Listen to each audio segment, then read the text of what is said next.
जय मसीह की प्रियो।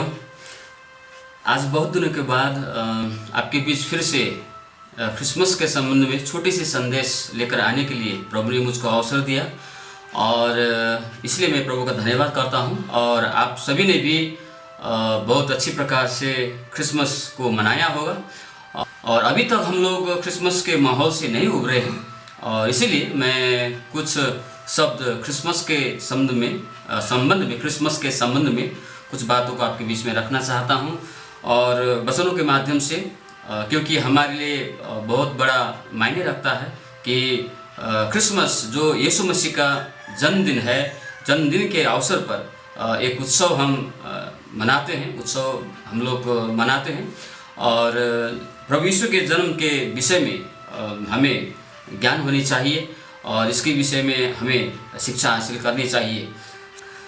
तो आइए हम क्रिसमस के संबंध में और प्रभु यीशु के जन्म के संबंध में और उसके जो जीवन है वो इस संसार में आए उसके संबंध में कुछ बातों को आपके बीच में मैं रखना चाहता हूँ।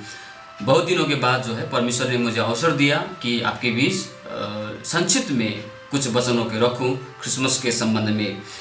तो यदि आपके पास बाइबल है तो बाइबल को खोल लें और नहीं है तो आप ऐसे ही आप सुन सकते हैं। मैं आपके लिए पढ़ना चाहता हूँ बाइबल से यूहन्ना रचित सुसमाचार 1 अध्याय इसका 9 से लेकर 11 पद तक, 9, 10 और 11।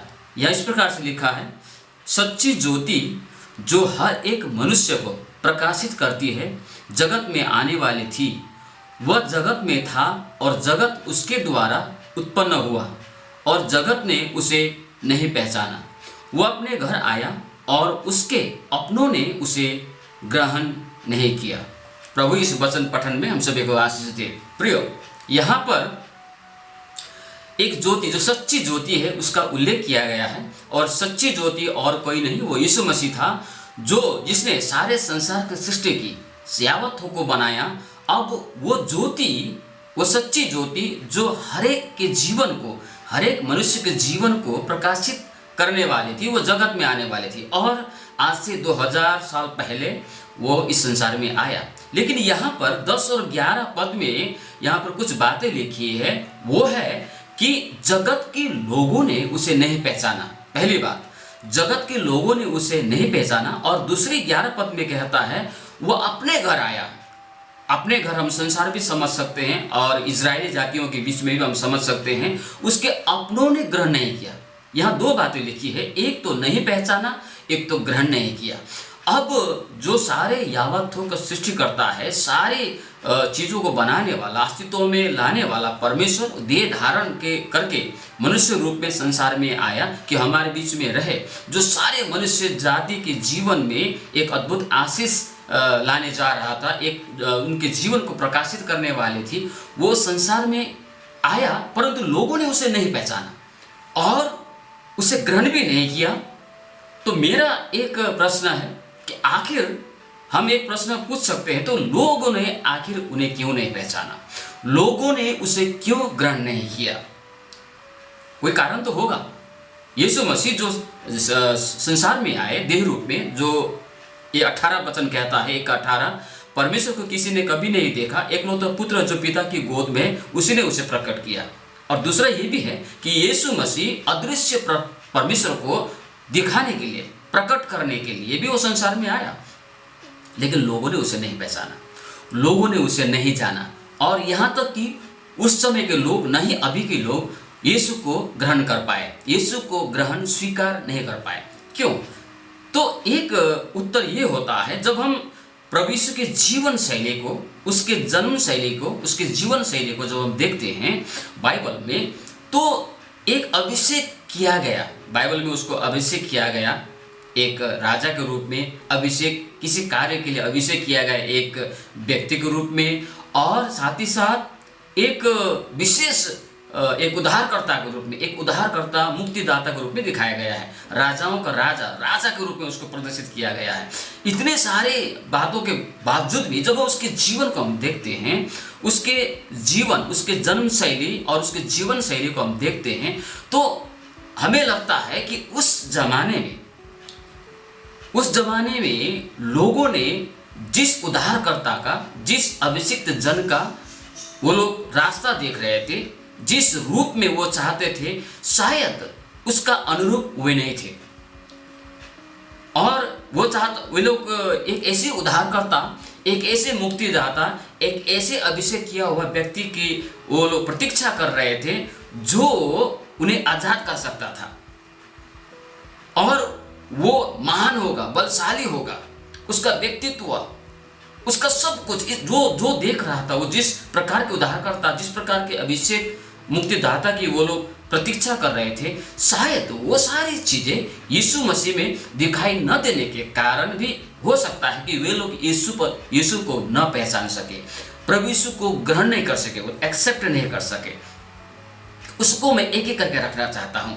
सबसे पहले हम लोग उस स्थान को देखेंगे, उस स्थान को, उस गांव को देखेंगे, उस छोटे से शहर को देखेंगे जिसे बेथलेहम कहा गया।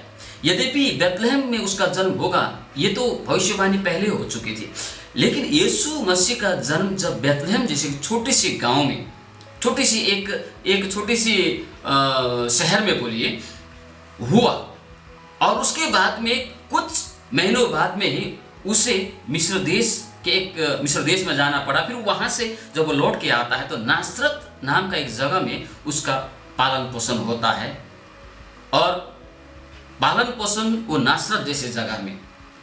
अब पहली बात जो है, अगर मान लीजिए अगर किसी बच्चे को इस संसार में भेजना हो और वो ऊपर उसे पूछा जाए तो तुम्हें कौन सी जगह, संसार में इतनी सारी जगह है, तुम कौन सी जगह पर तुम चाहते हो कि तुम्हारा जन्म हो, अगर उसे उत्तर देना हो तो निश्चय ही छोटे से गांव का वो नाम नहीं लेगा, निश्चय ही छोटी सी बस्तियों का नाम नहीं लेगा।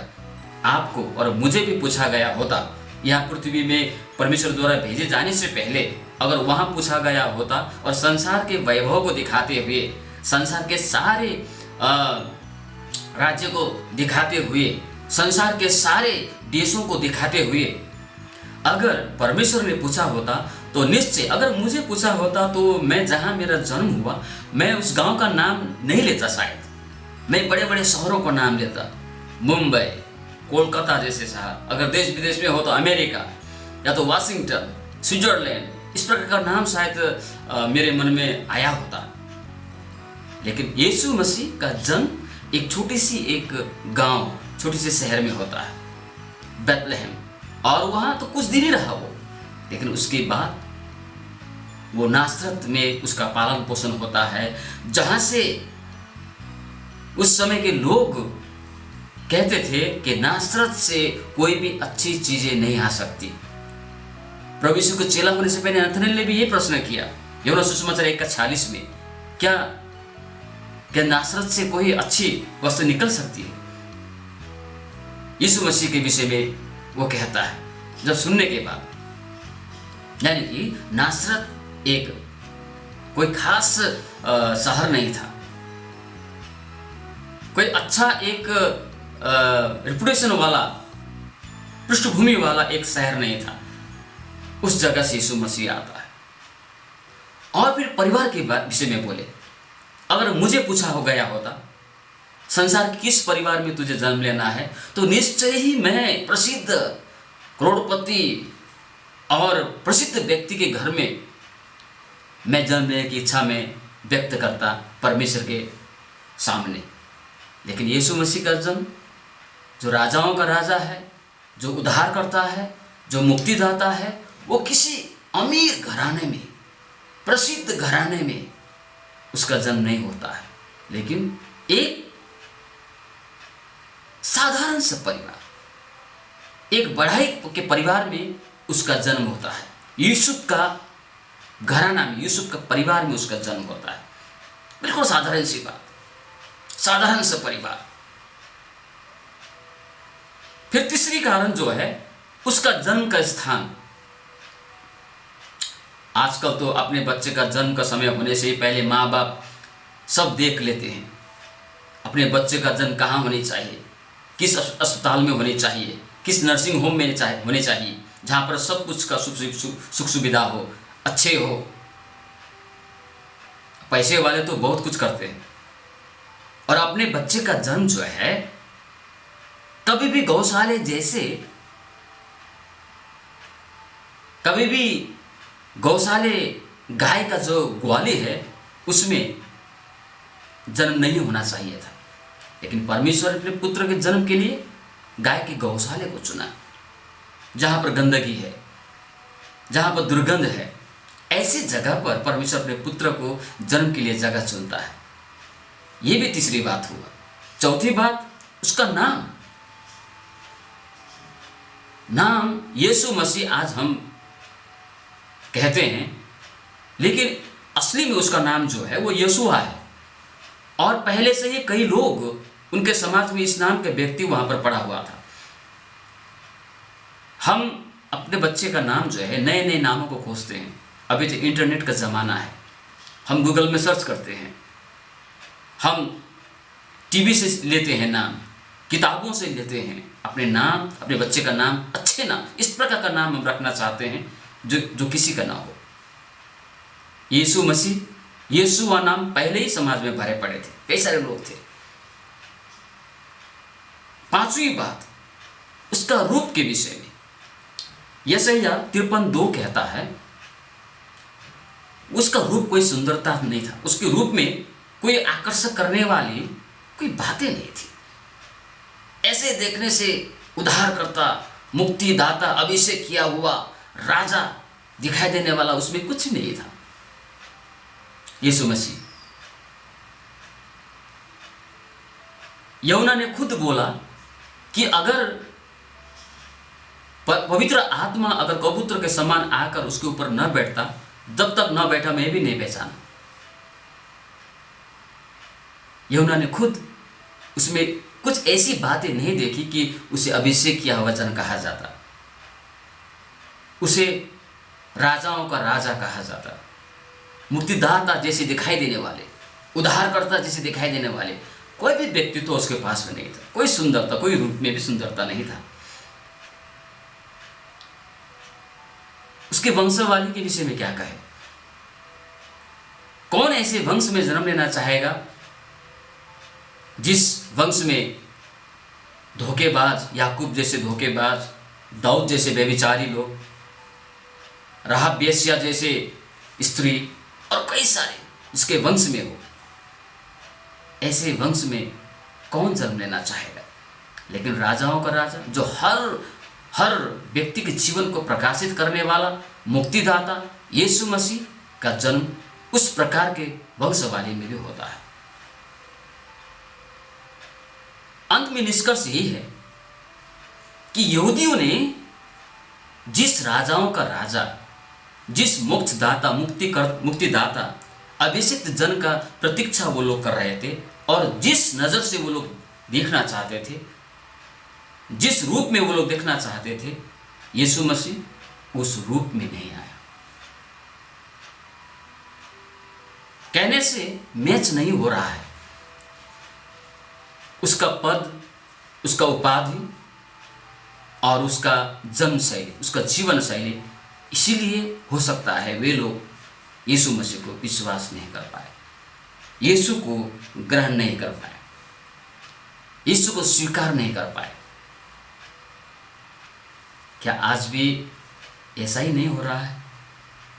लोग यीशु मसीह के ऊपर विश्वास नहीं कर पा रहे, यीशु को स्वीकार नहीं कर पा रहे।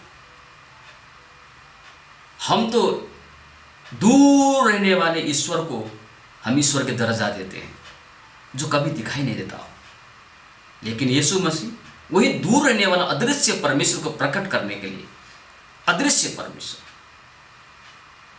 जिसे कभी किसी ने नहीं देखा, वो ईश्वर को जिसने आपको और मुझे बनाया, संसार के सारे यावतों को बनाया, संसार के हर मनुष्य को सृष्टि करता, वह देह धारण करके यीशु के रूप में संसार में आया, यीशु के रूप में संसार में आया।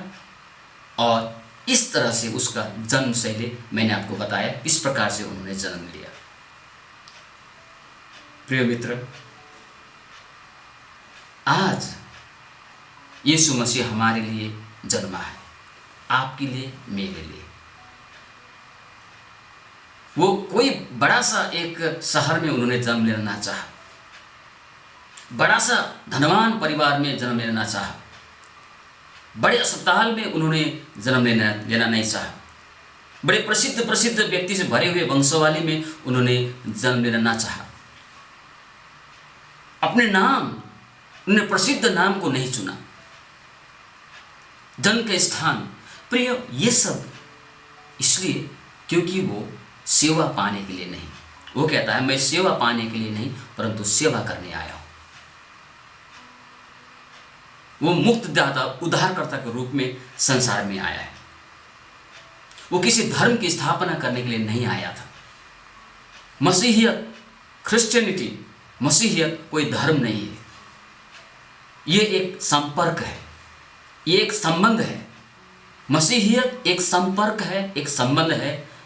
वो संपर्क, वो संबंध जो अदन के बगीचा में पाप के कारण परमेश्वर और मनुष्य के बीच में एक ये संपर्क टूट गया था, उसी संबंध को जोड़ने के लिए यीशु मसीह इस प्रकार की जीवन शैली को, जन्म शैली को धारण करके वो संसार में आया, ताकि हमारे लिए एक मुक्तिदाता बनकर बने, हमारे लिए बलिदान हो और उस टूटे हुए संबंध को, उस संपर्क को फिर भी जीवित परमेश्वर से जोड़ दे। इसीलिए कहा है यहाँ पर सच्ची ज्योति जो हर मनुष्य को प्रकाशित करती है, हर मनुष्य के ऊपर में वो ज्योति, प्रकाशित होने वाली ज्योति, वो यीशु मसीह आपके और मेरे लिए संसार में आया था। प्रियो, मैं एक कहानी बताता हूँ। मैं जब केरल में था और कई जगह पर वचन बोलने के लिए गया, तो मैंने ये कहानी को बताया इस बार। एक बार एक फैक्ट्री के मालिक ने 4 लोगों को 2 किलोमीटर की दूरी पर जो एक गोडाउन था, उस गोडाउन में उस 4 लोगों को कुछ सामान लेने के लिए भेजा। आप 4 लोग जाइए और वहाँ से वो जो सामान है, जो मशीन आया है, उसको लेके आइए। ये 4 लोग निकल पड़े उस सामान को लेने के लिए, जो 2 किलोमीटर की दूरी पर था, गोडाउन था वहाँ पर। लेकिन ये 4 लोगों में एक व्यक्ति ऐसा भी था जो बोलने में हकलाता था।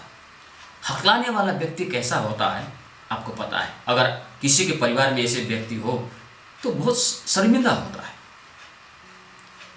ये 4 साथियों में, 4 व्यक्ति में एक व्यक्ति था जो हकला के बोलता था। एक शब्द बोलने के लिए उसको कई समय लगते थे। ये 4 लोग गए, रास्ते भर ये लोग चर्चा कर रहे थे कि मालिक ने हमें से एक को ऐसे व्यक्ति को भेज दिया है जिससे बोलना भी अच्छी प्रकार से नहीं आता है। हम 3 लोग कितने अच्छे से बात कर रहे हैं, लेकिन इसको बोलने के लिए, देखिए कोई कुछ बोलना चाहता है लेकिन बोलने के लिए इसको कितना समय लगता है।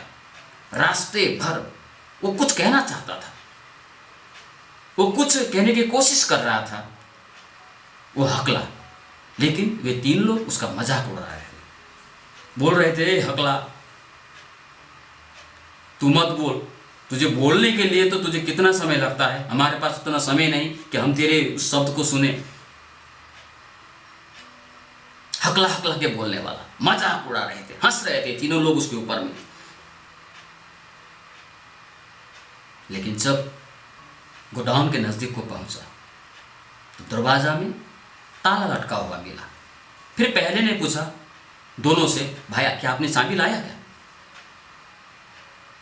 नहीं, हमने तो नहीं लाया। आपने नहीं लाया? नहीं, मैंने भी नहीं लाया। तो 3 लोग आपस में पूछताछ करने लगे कि किसी ने चाबी लाया क्या?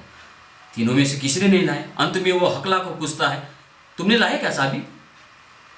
तो हकला बोलता है, वो बोलने की कोशिश करते हुए उसको वो बोलता है कि इतने देर से मैं रास्ते में इसी बात को बताने की कोशिश में कर रहा था कि चाबी जो है हम लोग भूल आए हैं, उधर फैक्ट्री में ही भूल के आए हैं चाबी। यही बात को तो मैं बताने चाह रहा था, लेकिन आप मेरा मजाक उड़ा रहे थे, मेरी बातों को आप सुनना नहीं चाहते, आपने सुना ही नहीं। अगर उस वक्त थोड़ी सी धीरज धारण करके, समय निकाल के मेरा बात आपने सुना होता तो ये हमारा 2 किलोमीटर का जो परिश्रम जो हमने किया, जो दुख उठाया, वो नहीं होता। इसलिए मैं आपको ये बातें बताना चाहता था। चाबी उधर है, लेकिन आपने सुनना नहीं चाहा। क्या आज यीशु मसीह के विषय में भी ऐसा ही नहीं हो रहा? यीशु मसीह 2000 साल पहले आया और यीशु मसीह चाहता है कि लोगों को कुछ बताएं। वो बोल रहा है, 2000 साल पहले से बोल रहा है, मैं शांति दाता हूं, मैं उद्धार करता हूं, मार्ग, सच्चाई और जीवन मैं हूं, न्याय करने का अधिकार मेरे पास है, स्वर्ग जाने का द्वार मैं हूं, मैं तुम्हें जीवन देने के लिए आया, मैं तुमसे प्यार करता हूं। कई सारी बातें यीशु मसीह 2000 साल पहले से ही, उस समय में भी और इस समय तक भी वो बोल रहा है। यीशु मसीह उस समय में एक बात को बार बार कहा करते थे, जिसके कान हो वो सुन ले। इसका मतलब क्या है? वो हकला कुछ कहना चाहता था, वो तीनों का कान तो था, लेकिन वो सुनना नहीं चाहते थे। आज यीशु मसीह भी कई सारी बातें लोगों को बताना चाहता है। तुम्हें शांति चाहिए, मैं शांति दाता हूं। तुम्हें आनंद चाहिए, मेरे पास है। तुम्हें पाप की क्षमा चाहिए, मेरे पास है। मोक्ष मुझ में मिलेगी, क्योंकि मैं इसी के लिए आया हूं। मैं दीन और नम्र हूं, मुझसे सीखो, मुझे देखो, जिसने मुझे देखा ईश्वर को देखा। कई सारी बातें बाइबल में प्रभु यीशु उस जमाने से अभी भी कह रहा है, लेकिन लोग आज यीशु मसीह का मजाक उड़ा रहे हैं। यहां तक कि कई लोगों ने तो क्रूस लेके जब कलोरी के पहाड़ पर जब क्रूस ढोके जा रहे थे, उस बात को भी मजाक बना दिया। लेकिन वो आप और मेरे लिए वो सब कर रहा था। वो उद्धार करता है, ऐसा उद्धार करता जो किसी राजमहल में जन्म नहीं लिया, किसी बड़े अस्पताल में जन्म नहीं लिया, धनवान घराने में जन्म नहीं लिया, अच्छे वंशवाली में उनका जन्म नहीं हुआ, उनका रूप में भी कोई आकर्षित करने वाली बातें नहीं थी। ऐसे साधारण, ऐसा उद्धार करता आपके लिए और मेरे लिए बन के आया। लेकिन लोग आज भी उनको इनकार कर रहे हैं, उसको स्वीकार करना नहीं चाहते, उसका मजाक उड़ा रहे हैं, उसे निकम्मा सोच रहे हैं। लेकिन बाइबल बताती है, पहला पतरस 2 अध्याय का 4 और 7, जिन मिस्त्रियों ने, राजमिस्त्रियों ने जिस पत्थर को निकम्मा समझकर फेंक दिया था, वही कोने का सिरा हो गया। इसका मतलब यह है कि आज यीशु को ग्रहण नहीं करने वाले, यीशु को स्वीकार नहीं करने वाले, यीशु को एक निकम्मा की तरह सोचने वाले को यह पता होने चाहिए, वही कोने का सिरा है, वो बहुमूल्य पत्थर है, वही उद्धार करता है, वही न्याय करता है, वही सारे संसार को सृष्टि करता है। इसलिए प्रियो, इस वचन के द्वारा संक्षिप्त में मैंने आपसे यही बातचीत किया है। वो हमारा उद्धार करता है। भले ही वो बड़े घर में उसका जन्म न हुआ, बड़े अस्पताल में जन्म न हुआ हो, प्रसिद्ध वंशवाली में जन्म न हुआ हो, उसके रूप कोई देखने में आकर्षक न हो, इतने हमारी दृष्टि में इतने कमियों के बावजूद भी वो हमारा उद्धार करता है। वही मार्ग और सच्चाई जीवन है। अगर आप के पास आज वचन सुन रहे हैं, कोई आपको वचन सुना रहा है, बाइबल के वचन आप सुन रहे हैं, तो आज वो हकला जो बताने की कोशिश कर रहा था, यीशु मसीह उस वचन के द्वारा आपसे बात करने की इच्छा रखता है, आपको बताना चाह रहा है। क्या आप सुनने को तैयार है? क्या आप उसे स्वीकार करने को तैयार है? क्या ग्रहण करने को तैयार है? अगर आप यीशु को ग्रहण करते हैं तो वो ज्योति आपके जीवन में आएगी और आपका जीवन उजाला से भर जाएगा, शांति से भर जाएगा, आनंद से भर जाएगी, पाप का क्षमा आपको मिलेगा। और यीशु मसीह संसार में आने का उद्देश्य यही है कि लोगों के जीवन में बहुतायत के जीवन प्रदान करे। प्रभु इस छोटे से संदेश में आप सभी को आशीष दे।